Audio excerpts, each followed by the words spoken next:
I'm an industrial engineer. The goal in my life has always been to make more and more products in least amount of time and resources.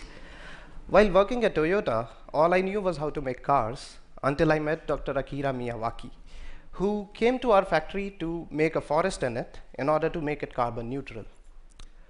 I was so fascinated that I decided to learn this methodology by joining his team as a volunteer. Soon, I started making a forest in the backyard of my own house, and this is how it looks after 3 years.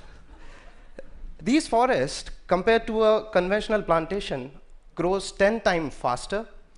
They are 30 times more dense and 100 times more biodiverse. Within 2 years of having this forest in our backyard, I could observe that the groundwater didn't dry during summers.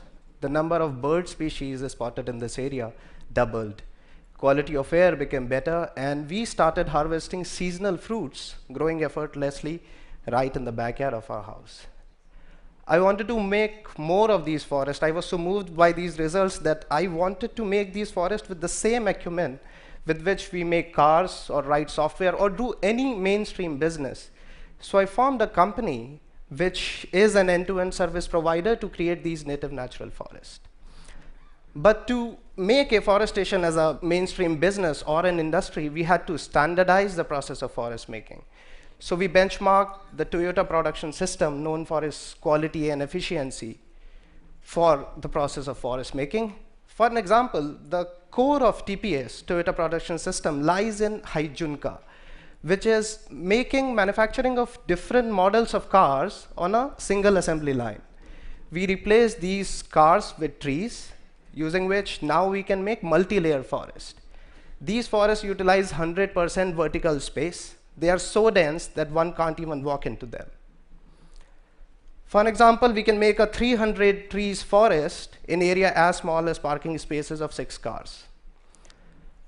In order to reduce cost and our own carbon footprint, we started utilizing local biomass as soil amender and fertilizers.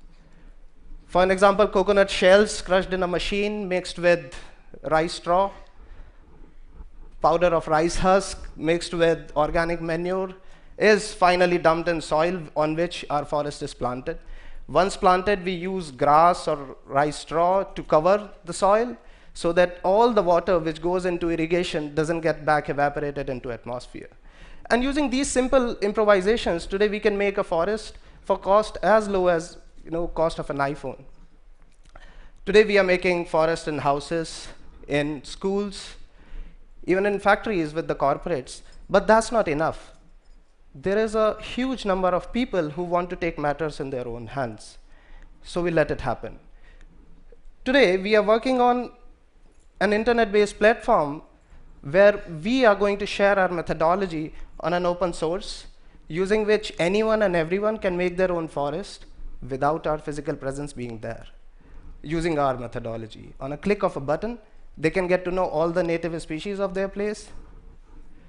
By installing a small hardware probe on site, we can do remotely soil testing, using which we can give step-by-step instructions of forest making remotely. Also, we can monitor the growth of this forest without being on site. This methodology, I believe, has a potential. By sharing, we can actually bring back our native forest.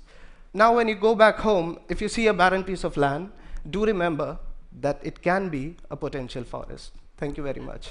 Thanks. Thank you.